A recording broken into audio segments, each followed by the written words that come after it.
आपके साथ चमत्कार नहीं हो सकता है तो खुद एक चमत्कार बन जाइए। ये कहावत है टॉप मोटिवेशनल स्पीकर निक वुजिसिक की, जिनके ना हाथ है न पांव, फिर भी तरक्की के राह पर निरंतर बढ़ते जा रहे हैं। नमस्कार, मैं Manoj Soni, MSI jewellery shop founder, ले चल रहे हैं आपको एक नहीं बल्कि दो विशेष कहानी की ओर। कहानी नंबर 1, ये कहानी है सुकरात की, जो एक महान दार्शनिक हैं। एक भक्त उनके पास आता है, गुरुजी हम बहुत परेशान रहते हैं, हम कुछ भी करना चाहते हैं उसमें मन नहीं लगता है, दिमाग हमारा घूमता रहता है कि मैं कौन सा काम करूं। सुकरात जी उसको नदी के किनारे लेके जाते हैं, धीरे धीरे नदी के बीचों बीच ले जाते हैं। उसके बाद उसको दबाने लगते हैं। अब वो अंदर से चिल्लाता है कि मुझे छोड़िए। सुकरात जी के पास जितना पावर रहता है और तेज उसको दबाते हैं। वो भी अपना पूरा प्रयास करता है कि हम किसी तरह बच जाएं। आखिरकार अपने आप को बचा ले जाता है। बाहर आते समय सुकरात जी से बार बार यही पूछता है कि हमारी गलती क्या थी जो आपने हमारे साथ ऐसा किया। सुकरात जी बोलते हैं, बेटा एक बात बताओ, जब तुम नदी में डूब रहे थे उस समय तुमको क्या आभास हो रहा था, क्या करना चाह रहे थे? वो भक्त बोला, गुरुजी बस हमारी इच्छा यही थी किसी तरह यहां से हम बच जाएं। सुकरात जी बोलते हैं, यही आपके जीवन का मेन मंत्र है। उसके बाद वो समझ नहीं पाता है।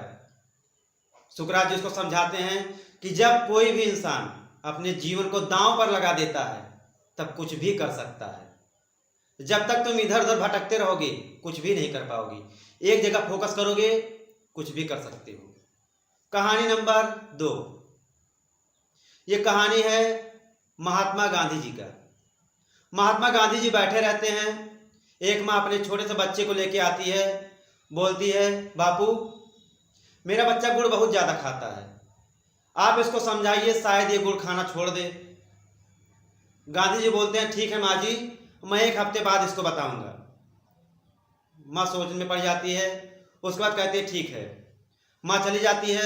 एक हफ्ते बाद जब आती है, गांधी जी बच्चे से बोलते हैं, बेटा तुम गुड़ खाना छोड़ दो, गुड़ से तुम बहुत बीमार हो जाओगी।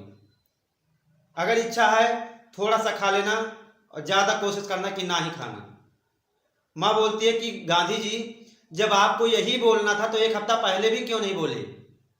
गांधी जी एक विचार रखते थे, जो भी वो करते थे उसके पीछे कुछ ना कुछ ट्रिक रहता था।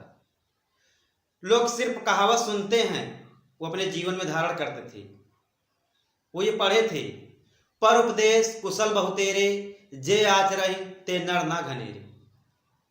जो भी सोचते हैं दूसरे को समझाने से पहले खुद को धारण करते थे, उसके बाद दूसरे को समझाते थे। ऐसे थे बापू जी। वो भी गुड़ बहुत ज़्यादा खाते थे। एक हफ्ता वो खाली गुड़ छोड़ दिए कि हम जब खुद नहीं खाएंगे तभी तो बच्चे को मना कर पाएंगे। माँ को बात समझ में आ जाती है। दोनों कहानी से आपको 2 शिक्षा मिलती है। एक से मिलती है कि आप जो है अगर कुछ करना चाह रहे हैं तो एक पर कंसंट्रेट होइए, आप कुछ भी कर जाएंगे। जीवन को दांव पर लगाना पड़ता है। एक शेर जब सुबह जागता है वो सोचता है कि हमको किसी तरह शिकार मिल जाए। वहीं हिरन जब जागता है वो सोचता है कि अपनी जीवन जीने के लिए शेर से कैसे बचें। रफ्तार शेर की ज्यादा होती है फिर भी हिरन अधिकतर बच जाता है।